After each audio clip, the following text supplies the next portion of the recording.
So we'll be starting with the next run. So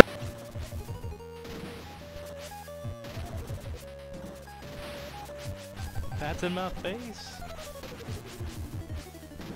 Alright, well, I am being told I am live. So before I get started here, I just really quickly want to throw a disclaimer here. This isn't exactly the most terrible game ever. It's just a very, very, very rude game. And here's an example of the nicest this game is going to be. It might be a good idea to move. Yeah, it was a good idea to move. Anyway, so hi, I'm Karma, and this is the Immortal. I'll go ahead and start, and we'll just get right into it. The premise for this game is that you basically just get thrown into a dungeon, and you see a strange message, and it's time to figure out... I'm being told I'm super quiet. There's not really much I can do. I'm really sorry. I was hoping that somebody would actually tell me this beforehand, because I was...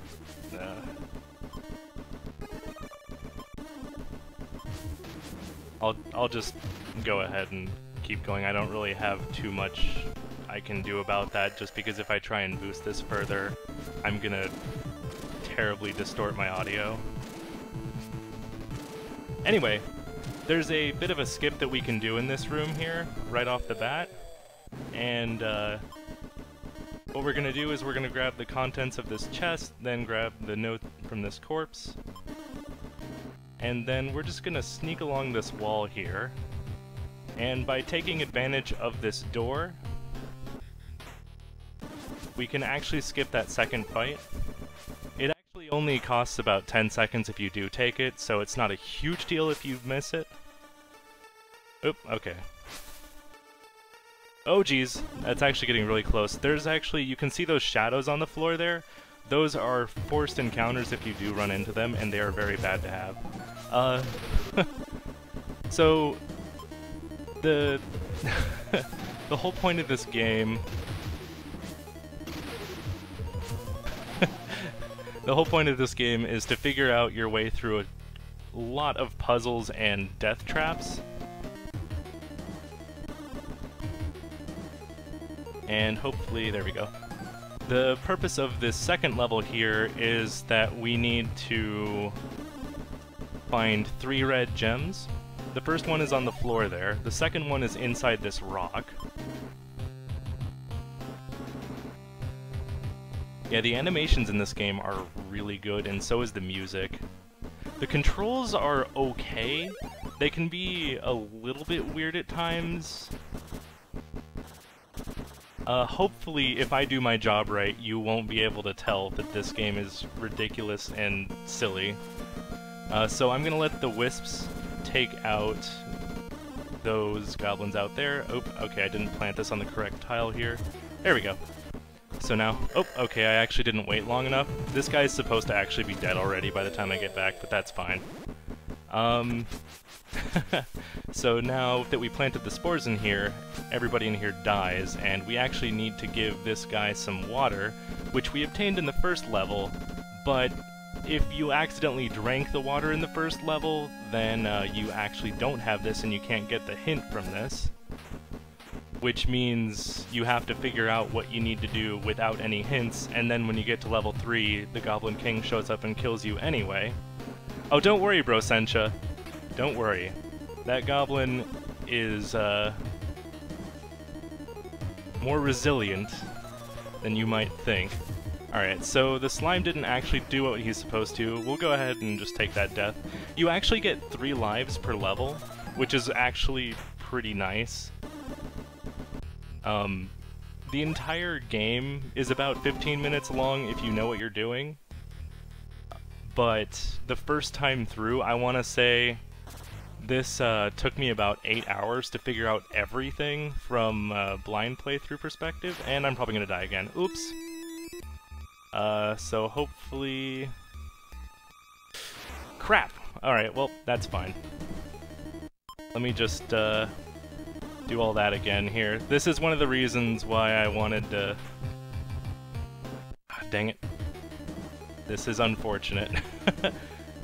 The slime is supposed to go that way. Yeah, it's unfortunate. We lost all 3 of our lives there, so we have to do this level again. This is also, unfortunately, one of the slightly longer levels, so we might be going a bit overestimate just because of that, so I apologize in advance. I was actually hoping that my extra lives would get me through that without any issue, and now we're having some pretty bad luck. The charm that I read right there makes it so that the wisps are friendly to us, and then when you read it again, they start attacking the enemies, and for some reason this one wisp was the only one that followed me through the door. Alright, so I'm gonna wait here for like a good 3 to 5 seconds here. Alright, that should be fine. Of course. Marathon nerves, I guess. I'm planning this too soon. This is more of a puzzle survival kind of game. The whole point is to figure out the death traps and then not get hit by said death traps. Which, as you saw, I got hit by slimes 3 times. And so that was all my lives for this level, so I had to restart. Woo!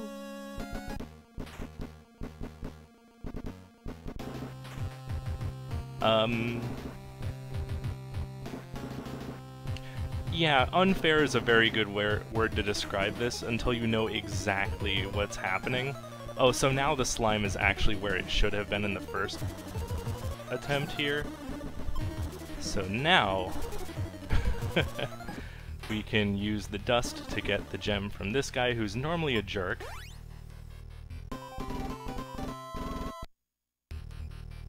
Alright. Now we have our full 3 chances to get past this stupid slime over here, which is very rude. Alright, looks like it was cooperating with us this time. So now that we have the key, the Goblin King told us right, left, and center. And then we just need to make sure we enter the ladder from the correct direction. If you do not enter it from the correct direction, instead of climbing down, you just straight up fall down and die. And so here we're gonna lure the troll away from the goblin, and then sneak past. That trick is actually pretty forgiving. I swear I've hit the troll many times. So here's the Goblin King, surprisingly still alive. If you don't help him with the water, he actually kills you once before letting you pass. It's kind of funny. So there's a bunch of spikes in this room that show up. You can kind of see them, but they're always there. So you need to make sure you don't cross anywhere where those spikes are. So there's a bit of a trick here where if you hold up the amulet, but then don't use it, you never actually want to read the amulet, you only want to hold it up to the light. In here, there's another trick we can do, but I'm just going to take the fight for consistency's sake, and also to show off the lovely wizard toned butt. I would actually argue that the NES version has more engaging combat than the Genesis version, just because in the Genesis version, it's always left, right, with no breaks from the enemies, from what I remember seeing. This one, there's like random pauses, so you actually have to adjust a little bit to what the enemies are doing. So now we're going to wait here, and we have a gem that we're going to use. And the reason why I took the fight there is because I'm pretty sure this is on a global timer, so if I happen to get there at the wrong time and just have really bad luck, I can be using the amulet trick to phase through the enemies non-stop. Shoutouts to Feasel, by the way, for showing me the amulet trick. So this level is all about the carpet shenanigans, and we're also going to pick up the coffee, which is very much needed for coffee percent. Which is totally not an actual category, please do not put it up on speedrun.com. So there's the coffee. And then we're gonna sneak by. All of those things on the floor, by the way, are instant death fire spouts. So if I flew over any of those, that would have been instant death. And the carpet is also very difficult to control. I really want to make that clear, how obnoxious that section is. So then here, there's another trick that I usually do in speedrun attempts, but I'm gonna go ahead and take the fight here, which I think actually, if you have a really good fight, it's probably faster than what I normally do. So hey, if anyone's looking for a speed game, by all means, please take my record. I don't think I'm gonna be coming back to this for real.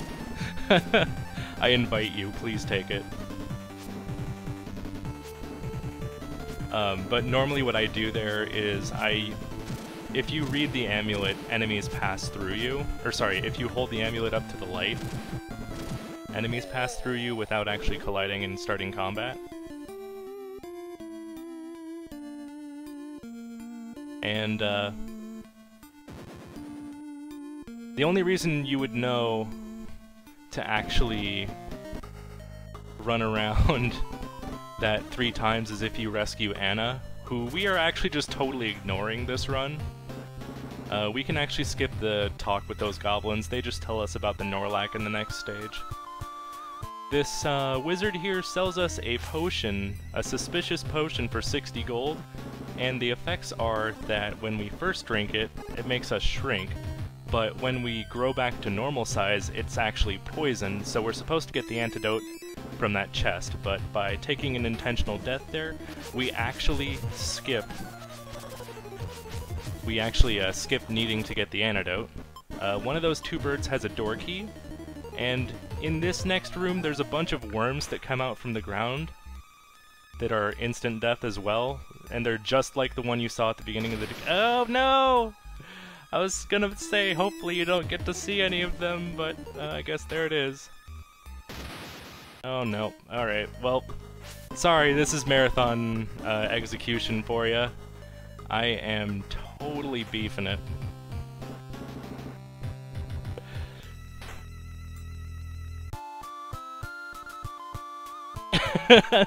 So, one other thing about this chest here that I'm skipping is that it actually has a worm detector inside of it. And the worm detector changes pitch based off of how close you are to worms hidden in the floor. So you're supposed to have that, but for the sake of actually doing copy percent, we need to not use it anyway. So let's try this one more time. Left, down, right, down, left, down, right, up, right, and then we'll actually go ahead and skip the door for a sec here, and this is where copy percent comes into play. We actually meet up with the game's developers here, and they're thinking, oh no, what's the wizard doing here? We made this game, we're not supposed to run into him. And since we have the copy, we can actually give it to them, and they gave us the spell of infinite body odor, which actually lets us kill enemies by walking into them. The great thing about that, though, is that there are literally only 2 enemies that this works for, and speedrun strats actually just have ways to skip the enemies anyway. So there's literally no reason to... Oh my god. There's actually really no reason to get it other than silliness. And here, this bird does not want to cooperate. We're supposed to drop the bait on this switch here. There we go. Sometimes the bird does not land in a place that actually holds down the switch. It's kind of annoying. So I apologize, I'm probably going to be going a bit overestimate here. We have 2 more levels left. They're pretty quick, but here's Dunrick. His name is mentioned in level 1, and the whole plot twist here is that your mentor is actually evil. By the way, that guy just died to body odor. Oops. And there's that one too.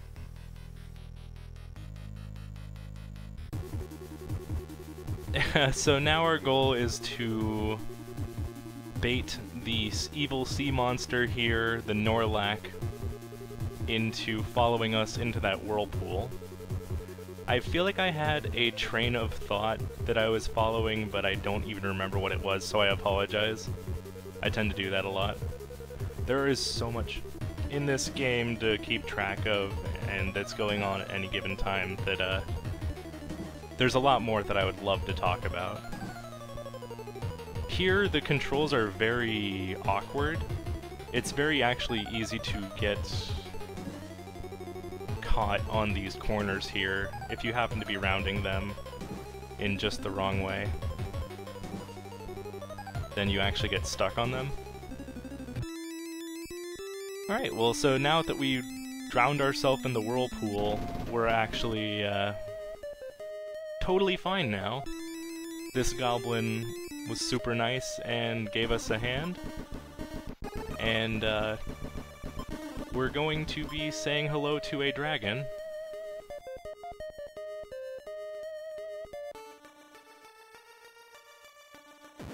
Easy solution, mouse, don't give them coffee.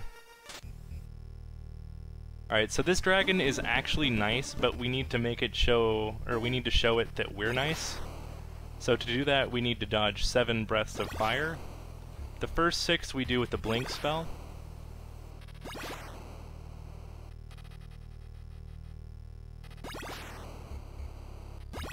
And then there's a long puff of breath here that we need to use fire protection on. And now, to show it we mean business, we hold up the amulet but don't read it. And then our old wizard mentor shows up and calls us mean things such as fool. And so now those are fighting words, so we're going to play some wizard tennis.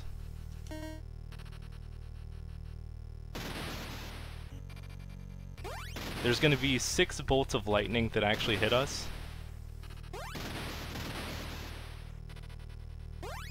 This 4th bolt here actually returns to him. You can actually kind of get a tell for that because the dragon doesn't look away from you.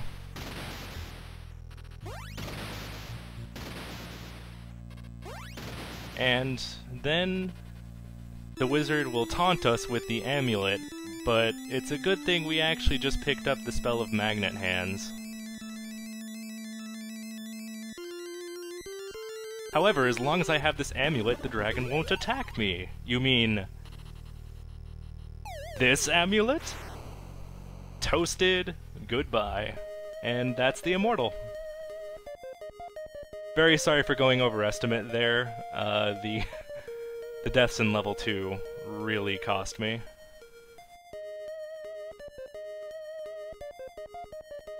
The journey out of the dungeon takes 2 days. As you travel, your thoughts return to Mortimer and the dragon. They were alike in a way, each the survivor of a civilization destroyed by the other more than 1,000 years ago. They were equal match also, and it seems strange that you would tilt the balance of a conflict forged so long ago. Congratulations, adventure completed. There you go. So, that's all I have for the Immortal. Thank you for watching.